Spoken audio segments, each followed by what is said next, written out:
नमस्कार दोस्तों, मैं अभिषेक शुक्ला आपके अपने निर्माण यूट्यूब चैनल फिर से आपका स्वागत करता हूं। मध्य प्रदेश की जैसे कि हम लोग सीरीज़ पढ़ रहे थे मध्य प्रदेश सामान्य अध्ययन परिचय, जिसमें अपन ने काफ़ी सारे टॉपिक कर लिए अभी तक। कुछ टॉपिक हमारे चल रहे थे जैसे कि मध्य प्रदेश की कृषि चल रही थी, तो मध्य प्रदेश की कृषि के बारे में कुछ चीज़ें एक आध दो वीडियो में हमने देखा था कि मध्य प्रदेश की कृषि की क्या स्थिति है कृषि के संदर्भ में, है ना। और उसमें देख लेते कि मध्य प्रदेश की प्रमुख फसलें कौन सी हैं, कृषि फसलें या खाद्यान्न फसलें कौन सी हैं, वाणिज्यिक फसलें कौन सी हैं, और मध्य प्रदेश की स्थिति देख लेते कि कृषि उत्पादन में या संपूर्ण कुल फसल उत्पादन में मध्य प्रदेश की क्या स्थिति, सारी चीज़ें अपन ने देख ली थी। अब आज मध्य प्रदेश के कृषि के संदर्भ में कुछ अन्य चीज़ें देखते हैं। जैसे कि आप देखें कि मध्य प्रदेश में कुछ बहुत सारे आपके अनुसंधान केंद्र बनाए गए हैं, है ना। जैसे कि राष्ट्रीय सोयाबीन अनुसंधान केंद्र, राष्ट्रीय चावल अनुसंधान केंद्र, है ना, तो कपास अनुसंधान केंद्र, ये सारे केंद्र हैं। ये आपके व्यापम की परीक्षाओं और पीएससी प्री की दृष्टि से सबसे ज़्यादा महत्वपूर्ण है, क्योंकि ये पूछे जाते हैं डायरेक्ट आपसे कि कहाँ पे कौन सा संस्थान आपके स्थित है। तो आज अपन ये देख लेते हैं कि कहाँ पे कौन सा संस्थान स्थित है। तो सबसे पहले अपन बात करें कि जो सबसे पहले आपको अपने को देखने को मिलता है, थोड़ा सा मैप बना लेता हूँ। मैप में आप लोग को फिर मैं उसमें सारी चीज़ें क्लियर करता चलूँगा।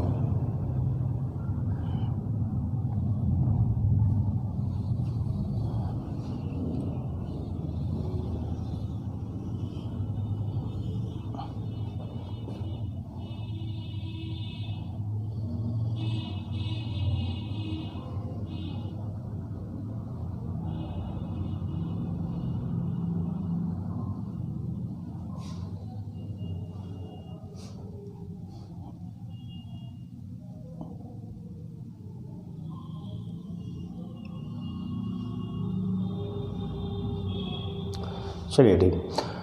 तो सबसे पहले कुछ मध्य प्रदेश में 11-12 अनुसंधान केंद्र हैं, उनके बारे में देखते हैं। तो जैसे सबसे पहले आपको देखने को मिलता है नंबर 1 में आपको राष्ट्रीय, ये ध्यान रखिएगा कुछ इसमें से राष्ट्रीय हैं, कुछ आपके राजकीय हैं। तो जिनमें जैसे कि मैं बोलता जा रहा हूँ आप उनको लिखते जाइएगा कि जो है आपके राष्ट्रीय सोयाबीन अनुसंधान केंद्र, ये आपको देखने को मिलता है आपके कहाँ पे, राष्ट्रीय सोयाबीन अनुसंधान केंद्र आपके मिलता है इंदौर में। अब आप लोग को मालूम होना चाहिए कि इंदौर आपका एक संभाग भी है, इंदौर आपका पश्चिमी जिला भी है, इंदौर आपकी वाणिज्यिक राजधानी भी है। और आपके ये जो आपका इंदौर है, यहाँ पे आपके यदि मैप में देखेंगे तो मैप में आपको यहाँ पे दिखता है कौन सा, राष्ट्रीय सोयाबीन अनुसंधान केंद्र जिस जिले में स्थित है, कौन सा, इंदौर। तो राष्ट्रीय सोयाबीन अनुसंधान केंद्र कहाँ पे है, आपके इंदौर जिले में स्थित है।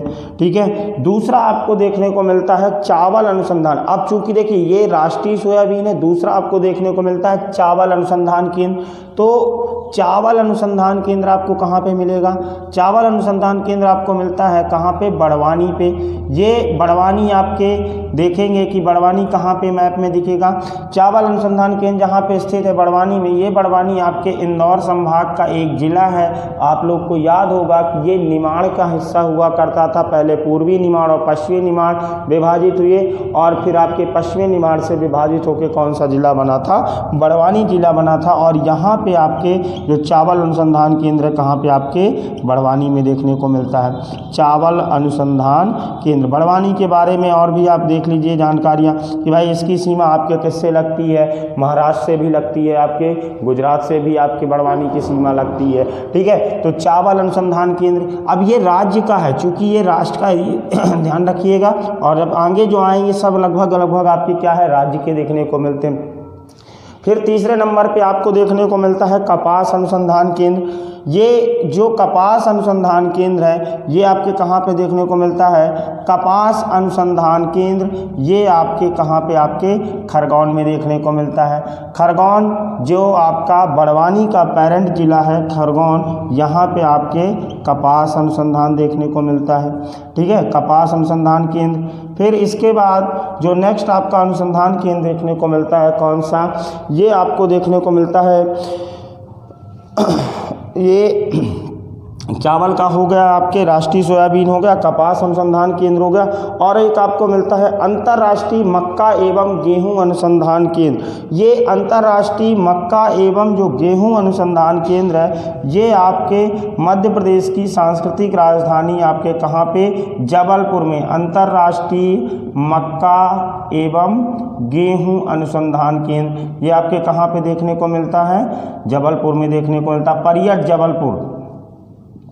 ठीक है, इसी तरह और भी कुछ मध्य प्रदेश में कृषि से संबंधित संस्थाएं हैं, जैसे आपके यहाँ पे मंदसौर में देखने को मिलता है कौन सा, उद्यानिकी महाविद्यालय। यदि उद्यानिकी महाविद्यालय की बात करें तो कहाँ पे मिलेगा, आपके मंदसौर में मिलता है। इसके अलावा और जो संस्थाएं हैं इनके बारे में देखते जाते हैं, जैसे कि एशिया का जो आपका सबसे बड़ा सोयाबीन कारखाना है, ये आपके कहाँ पे लग रहा है, आपके उज्जैन में लग रहा है। उज्जैन यहाँ पे आपके देखने को मिलता है, ये सबसे बड़ा सोयाबीन कारखाना आपके कहाँ पे, उज्जैन में, सोयाबीन कारखाना उज्जैन में देखने को मिलता है। इसके अलावा चावल हो गया, गेहूं हो गया, अंतर्राष्ट्रीय उद्यानिकी महाविद्यालय हो गया। इसके बाद मध्य प्रदेश में जैविक खाद्य संयंत्र कहाँ पे है, मध्य प्रदेश में जैविक खाद्य संयंत्र की बात करें तो जो मध्य प्रदेश की प्रशासनिक राजधानी आपकी कहाँ पे, यहाँ पे आपके जैविक खाद्य संयंत्र आपके भोपाल में है, जैविक खाद्य संयंत्र आपके भोपाल में है। और एक आपके चारा बनाने का संयंत्र है, तो चारा बनाने का संयंत्र आपके कहाँ पे मिलता है, चारा बनाने का जो संयंत्र है ये आपके कहाँ पे, धार जिले में देखने को मिलता है। धार जिले वही है जहाँ पे आपके संभाग के अंतर्गत, धार जिला आपके इंदौर संभाग के अंतर्गत सम्मिलित है। और इसी धार जिले में आपको कौन सा, जो सिटी ऑफ जॉय यानी कि मांडू देखने को मिलता है। ठीक है, ये आपके हो गए। अब इसके साथ साथ मध्य प्रदेश में 2 कृषि विश्वविद्यालय भी हैं, जैसे कि एक है आपके जवाहरलाल नेहरू कृषि विश्वविद्यालय। ये जो जवाहरलाल नेहरू कृषि विश्वविद्यालय है ये कहाँ पे है आपके, ये जबलपुर में है। ये कृषि विश्वविद्यालय की स्थापना कब हुई थी, 1964 में हुई थी। दूसरा आपका जो कृषि विश्वविद्यालय देखने को मिलता है ये आपके कौन सा है, राजमाता विजयाराजे सिंधिया कृषि विश्वविद्यालय। ये आपके कहाँ पे है, राजमाता विजयाराजे कृषि विश्वविद्यालय, ये आपके देखने को मिलता है ग्वालियर में। इसकी जो स्थापना हुई थी आपके कब हुई थी, 2008 में हुई थी। ठीक है, राजमाता विजयाराजे कृषि विश्वविद्यालय। फिर आपके देखने को मिलता है महासीर, यानी कि मध्य प्रदेश की जो राजकीय मछली है कौन सी है, महासीर मछली है। और महासीर जो आपके मत्स्य संरक्षण है ये कहाँ पे किया जा रहा है, मध्य प्रदेश में। तो मध्य प्रदेश में महासीर मत्स्य संरक्षण आपके कौन से, केरवा जलाशय यानी कि कहाँ पे, केरवा डैम जो है आपके भोपाल में। मत्स्य संरक्षण, महासीर मत्स्य संरक्षण आपके कहाँ पे, केरवा डैम भोपाल में किया जा रहा है। ठीक है, ध्यान रखिए, एक है महासीर आपके, और फिर आपके है एक प्रशिक्षण केंद्र। तो नौगांव जो एक मत्स्य प्रशिक्षण केंद्र है ये आपके कहाँ पे देखने को मिलता है, छतरपुर पे स्थित है। और ये कौन सा है, महासीर मत्स्य संरक्षण।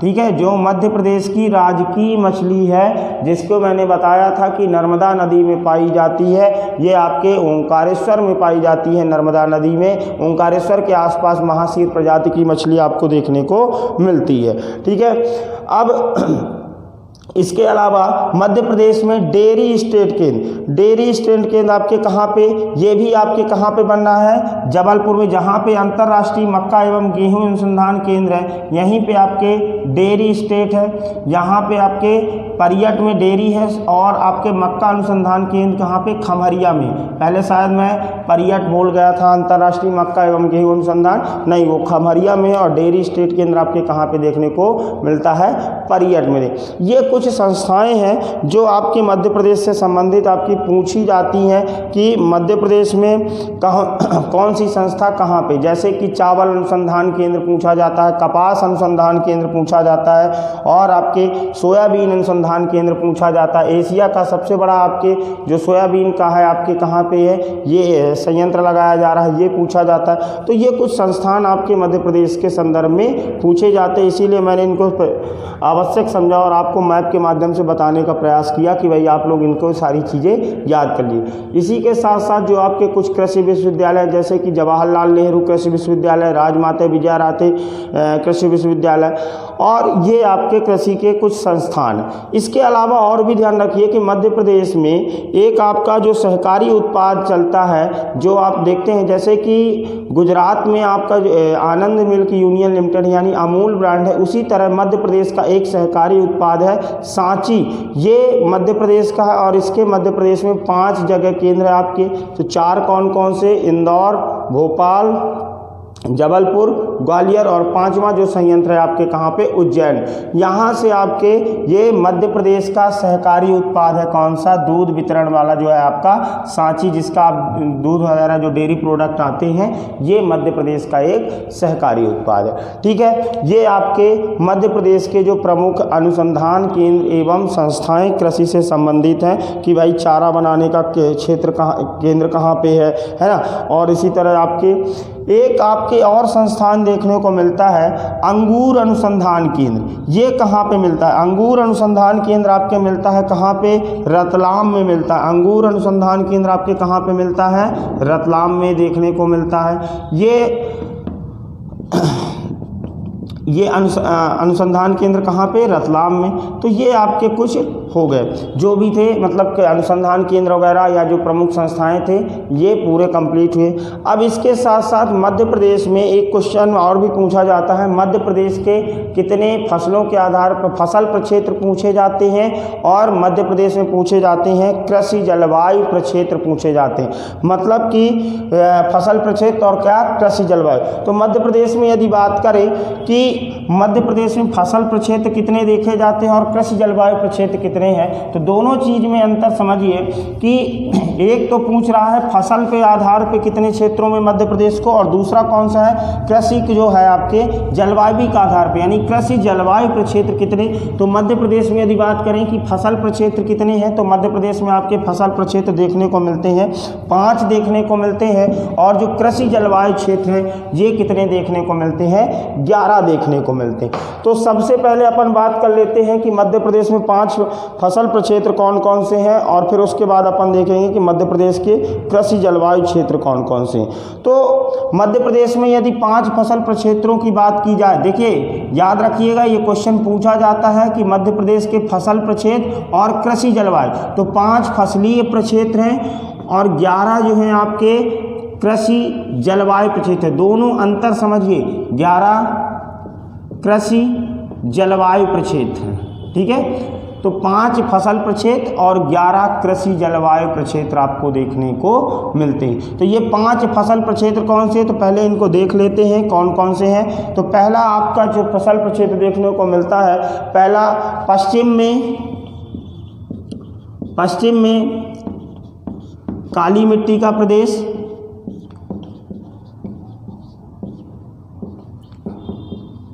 यहाँ पे एक पश्चिम में जो काली मिट्टी का प्रदेश है, स्पेशली आप देखिए कि जो आपका कौन सा मालवा का पठार है, मालवा के पठार के निर्माण के संबंध में मैंने बताया था कि मालवा के पठार का निर्माण किससे हुआ? दक्कन ट्रैप से हुआ है। तो दक्कन ट्रैप से निर्मित होने के कारण यहाँ पे आपके किस प्रकार की काली मिट्टी का विस्तार पाया जाता है। और जो ये पश्चिम में काली मिट्टी का प्रदेश है, यहाँ पे आप देखिए कि जो पूरा क्षेत्र जैसे कि मंदसौर हो गया, रतलाम हो गया, नीमच हो गया आपके, है ना, इंदौर हो गया, धार हो गया, ये पूरे क्षेत्र जो आपके कहाँ पे देखने को मिलते हैं? ये पश्चिम में जो पूरा मालवा के पठार में स्थित जिले हैं लगभग, जो आपके ये आपके यहाँ पे जो पूरा फसल प्रक्षेत्र पश्चिम में काली मिट्टी का प्रदेश, यहाँ पे यदि आप देखिए कि कौन कौन सी फसलें यदि आप उत्पादित की जाती हैं, तो यहाँ पे लगभग आपके जैसे कि गेहूँ हो गया, उज्जैन में आपके सोयाबीन हो गया, चना हो गया, जौ हो गया, है ना, ये लगभग आपकी फसलें आपके सबसे ज़्यादा आपके कहाँ पे? काली मिट्टी का जो आपका क्षेत्र किसके? कपास की फसल के लिए। तो पहला जो फसल प्रक्षेत्र है नंबर 1 पश्चिम में काली मिट्टी का प्रदेश। फिर दूसरा जो प्रक्षेत्र देखने को मिलता है, दूसरा आपको देखने को मिलता है उत्तर में गेहूं ज्वार प्रदेश, उत्तर में गेहूं ज्वार प्रदेश। अब उत्तर में गेहूं ज्वार प्रदेश से मतलब है कि आप देखें कि जो भौगोलिक स्थिति है, कहाँ पे आपके जो आपका मध्य भारत का पठार है। मध्य भारत के पठार में आपके क्या वर्षा का स्तर भी बढ़ता है, यानी कि लगभग 75 सेंटीमीटर से 110 सेंटीमीटर के आसपास यहाँ पे वर्षा होती है। तो यहाँ पे आपके मिट्टी भी जलोढ़ प्रकृति की पाई जाती है। तो यहाँ पे जो पूरा प्रदेश है यहाँ पे देखा जाता है कि गेहूं एवं ज्वार प्रदेश के रूप में। तो यानी कि जो दूसरी फसल के आधार पे यानी फसल प्रक्षेत्र ये कौन सा है, चंबल एवं ग्वालियर संभाग में पूरा, जैसे कि आप गुना, अशोकनगर, ग्वालियर, दतिया, भिंड, मुरैना, श्योपुर, यहाँ पे आपके उत्तर का जो फसल के आधार पे दूसरा है। तो यहाँ पे देखने को मिलते हैं कि गेहूं एवं ज्वार प्रदेश, उत्तर का गेहूं ज्वार प्रदेश देखने को मिलता है। ठीक है, तीसरा जो फसल प्रक्षेत्र देखने को मिलता है मध्य में गेहूं प्रदेश, मध्य में गेहूं प्रदेश, मध्य में गेहूं प्रदेश यानी कि जो मालवा के पठार में आप जैसे पूर्व, मालवा के पठार के पूर्व में देखें तो वहाँ पे जो आपका विदिशा, सीहोर, आपके यहाँ पे राजगढ़ हो गया है ना, यहाँ पे आपके पूरा किसके गेहूं का उत्पादन यानी गेहूं का फसल आपके ज़्यादा देख रहे हो। यानी कि जो मध्य वाली पेटी है ये किस प्रकार की पेटी है, मध्य में गेहूँ प्रदेश। मतलब कि 3 फसल प्रक्षेत्र हो गए आपके, पहला पश्चिम में काली मिट्टी, दूसरा उत्तर में गेहूं ज्वार प्रदेश, तीसरा आपके मध्य में गेहूं प्रदेश। अब जो चौथा प्रक्षेत्र आपको देखने को मिलता है ये आपको देखने को मिलता है एक तो है उत्तर पूर्व का चावल गेहूं प्रदेश, और 5वां देखने को मिलता है संपूर्ण पूर्वी चावल क्षेत्र। ये आपको 5 फसल प्रक्षेत्र देखने को मिलते हैं। यदि यहाँ पे आप समझे छोटे से मैप के माध्यम से, इसमें आपको दिखेगा कि किस प्रकार से आपके 5 भूभाग आपको देखने को मिलते हैं।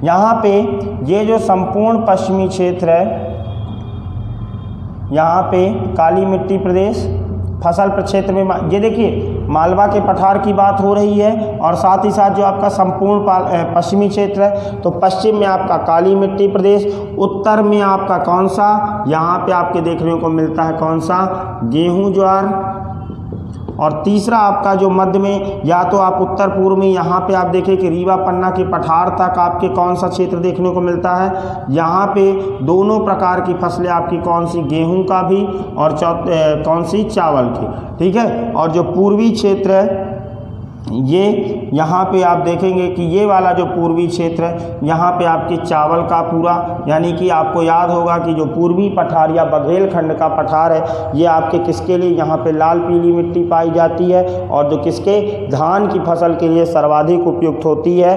तो धान की फसल के लिए उपयुक्त होने के कारण जो संपूर्ण प्रदेश है चावल, और जो मध्य वाली पेटी है इसको किसके, गेहूँ प्रदेश के रूप में। ये 5 भागों में मध्य प्रदेश के फसल प्रक्षेत्रों का वर्णन यानी कि जो आपके विवरण दिया गया। तो फसल प्रक्षेत्र कितने हैं, 5 देखने को मिलते हैं, 5 फसली प्रक्षेत्र और 11 कृषि जलवायु प्रक्षेत्र देखने को मिलते हैं। ठीक है, पश्चिम में काली मिट्टी, उत्तर में गेहूं ज्वार, मध्य में गेहूं प्रदेश, उत्तर पूर्व का चावल गेहूं, और संपूर्ण पूर्वी आपका कौन सा दिखता है, चावल क्षेत्र। ये तो हो गए फसल प्रक्षेत्र की बात। अब बात करेंगे 11 जो आपके कृषि जलवायु प्रक्षेत्र है, इनके संदर्भ में आप इसका स्क्रीनशॉट ले सकते हैं। फिर अपन बात करते हैं 11 जो आपके कृषि जलवायु प्रक्षेत्र है।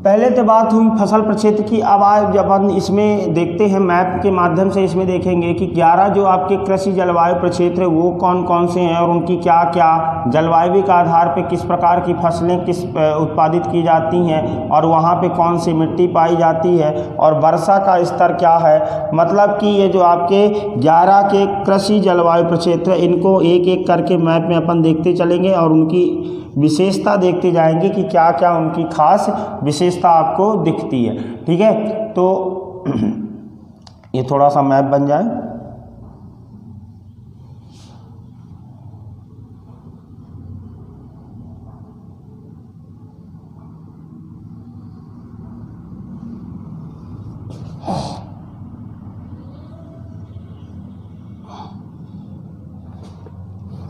चलिए ठीक है, जो भी है जैसा भी अच्छा है, मैं कोई दिक्कत नहीं।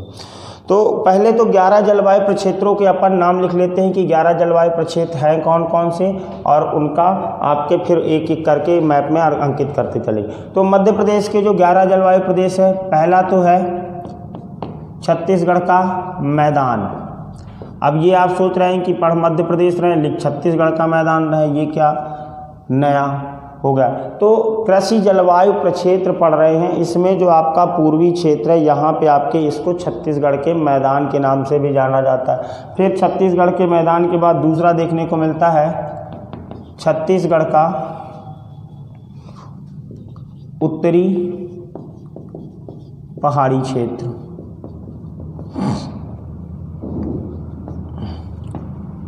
तीसरा आपको देखने को मिलता है कैमूर पठार एवं सतपुड़ा पहाड़ी क्षेत्र।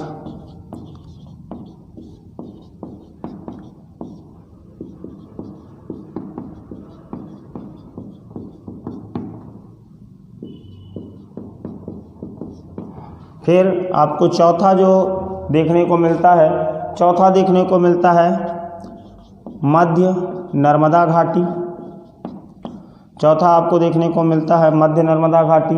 पांचवा आपको देखने को मिलता है विंध्य पर्वत क्षेत्र। छठवां आपको देखने को मिलता है ग्रिड क्षेत्र। सातवां आपको बुंदेलखंड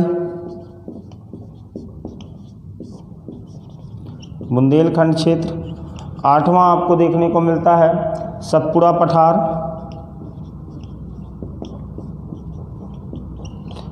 पठार।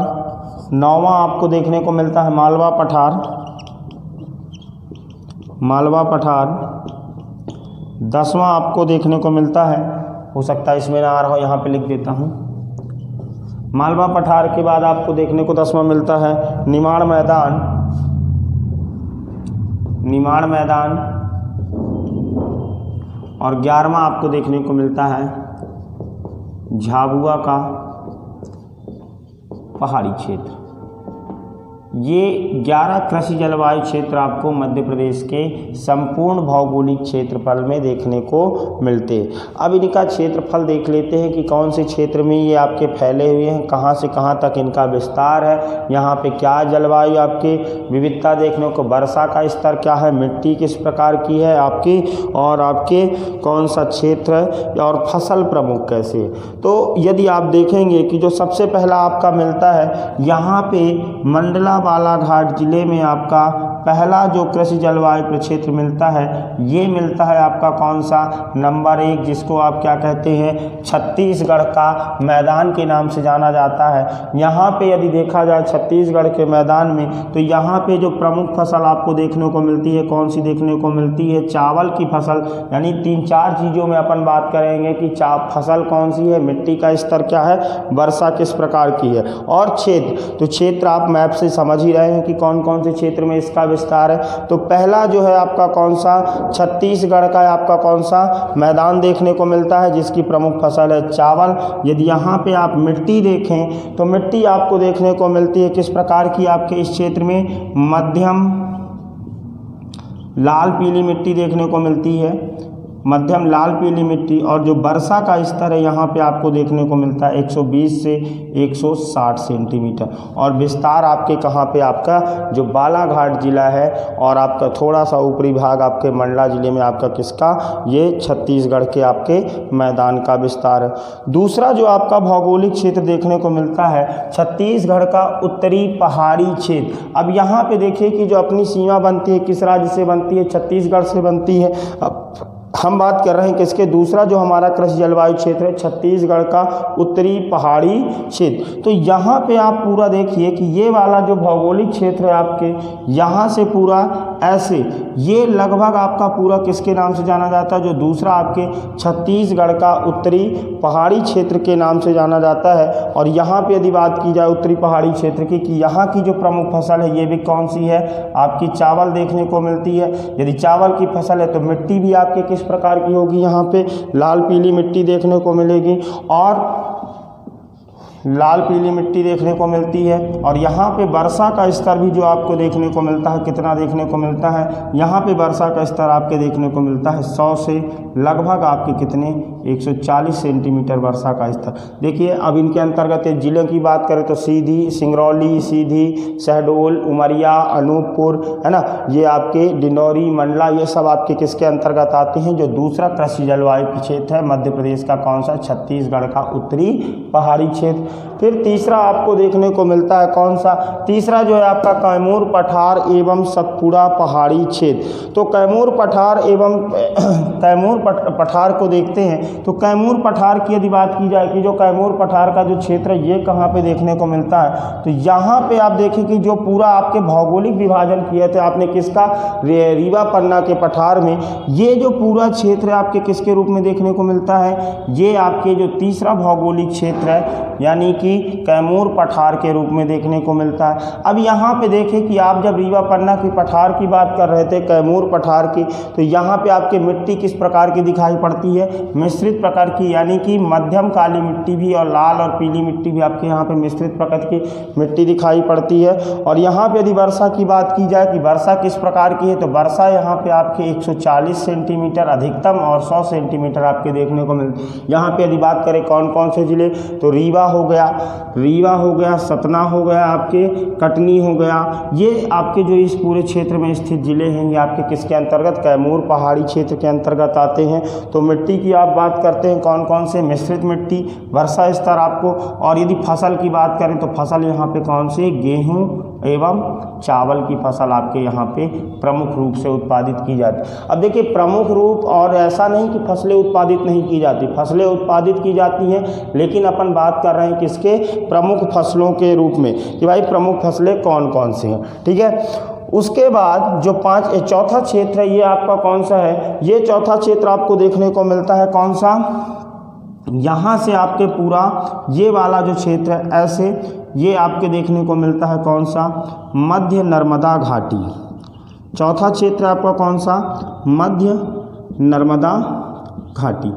अब मध्य नर्मदा घाटी की यदि बात करें कि मध्य नर्मदा घाटी में आपके, अब नर्मदा घाटी है तो आप लोग को मालूम होना चाहिए कि नर्मदा घाटी में आपके फसल किस प्रकार की, मिट्टी किस प्रकार, तो नर्मदा घाटी में आप देखें कि आपने देखा था कि मध्य प्रदेश में जो मिट्टी के बारे में, कि मिट्टी में आपके काली मिट्टी आपके लगभग 47.6% है, और यहाँ पे आपके ये वाला जो पूरा क्षेत्र है यहाँ पे किस प्रकार की मिट्टी विस्तृत है, आपके काली प्रकृति की मिट्टी विस्तृत है।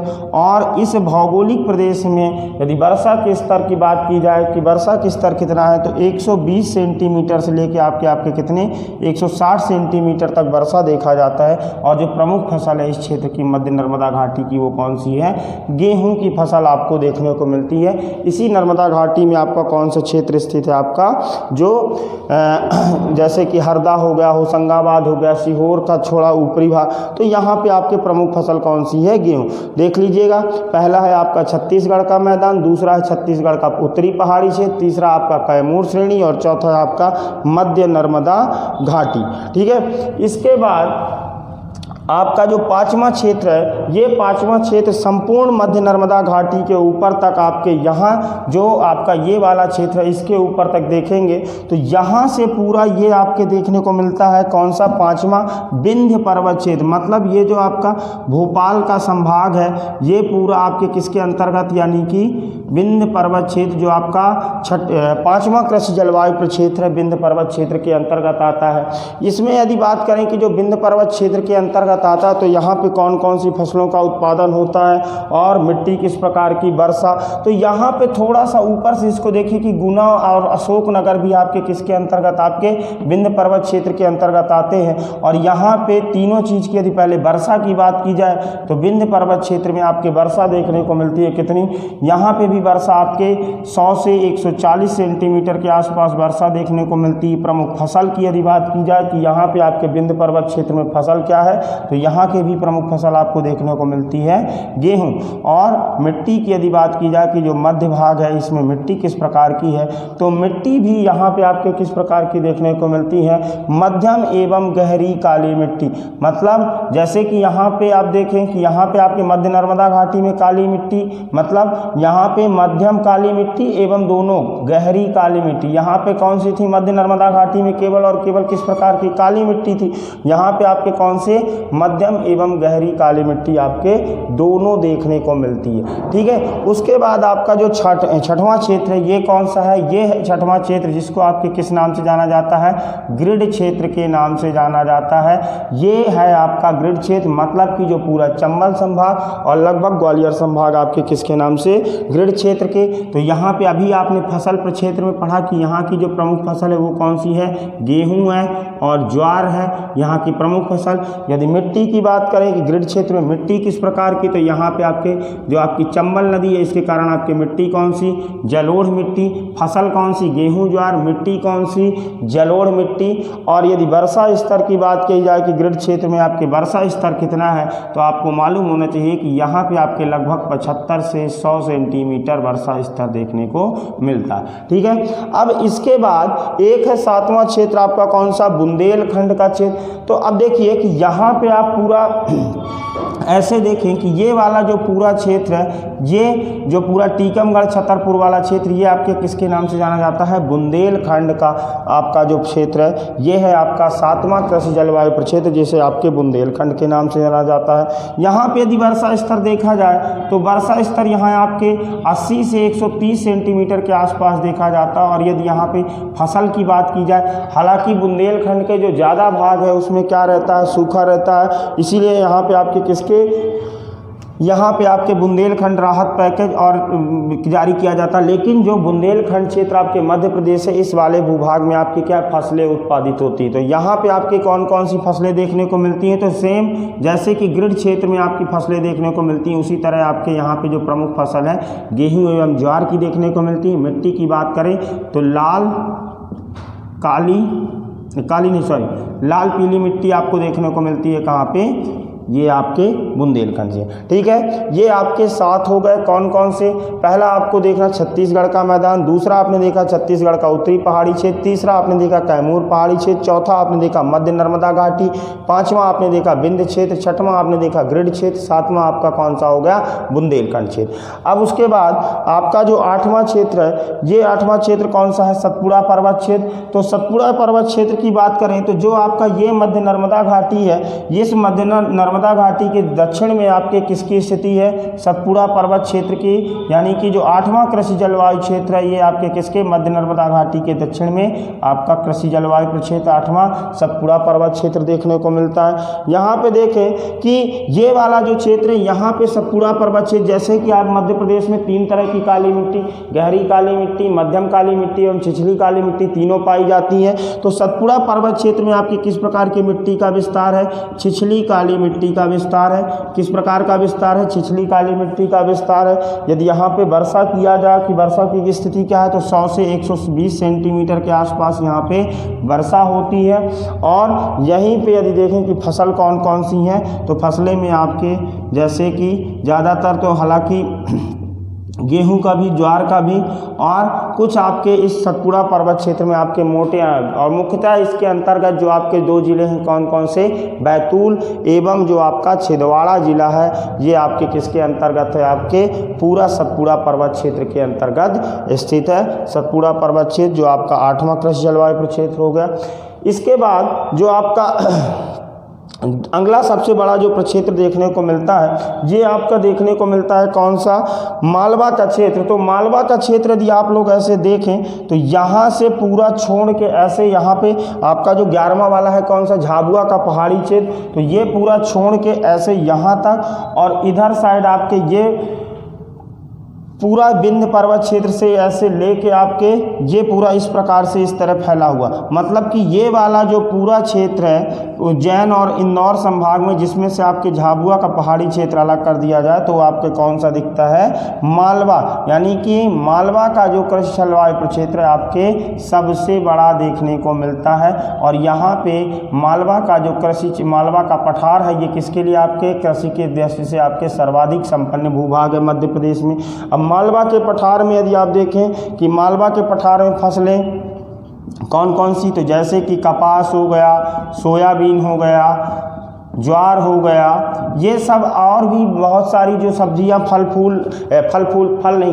सब्जियों का, जैसे कि अदरक हो गया, मिर्च हो गया, ये सब आपके कहाँ पे, आपके मालवा के पठार में। लेकिन यहाँ पे जो मिट्टी देखने को मिलती है किस प्रकार की देखने को मिलती है, मध्यम काली मिट्टी देखने को मिलती है। और यहाँ का जो वर्षा स्तर है मालवा के पठार का, ये लगभग 75 से 90 सेंटीमीटर औसत वर्षा से स्तर देखने को मिलता है। यहाँ पे देख लीजिए, जैसे ये पूरे जिले आपको दिख रहा है, यहाँ से नीमच हो गया, मंदसौर हो गया, रतलाम हो गया, पूरा उज्जैन हो गया, शाजापुर, आगर मालवा, इंदौर के आसपास का ये पूरा यहाँ तक आपके निचले क्षेत्रों तक आपके चला जाता है, यहाँ खंडवा तक या खंडवा तक। तो ये पूरा क्षेत्र आपके किसके अंतर्गत, आपके मालवा के क्षेत्र के अंतर्गत आता है। उसके बाद आपके 10वां जो कृषि जलवायु प्रक्षेत्र ये देखने को मिलता है निमाड़ मैदान, यानी कि जो खंडवा, बुरहानपुर और खरगोन का क्षेत्र है, ये आपके और बड़वा खंडवा, बुरहानपुर, खरगोन, तो ये आपके किसके अंतर्गत, निमाड़ मैदान के अंतर्गत देखने को मिलता है। यहाँ पे इस निमाड़ मैदान क्षेत्र में आप देखेंगे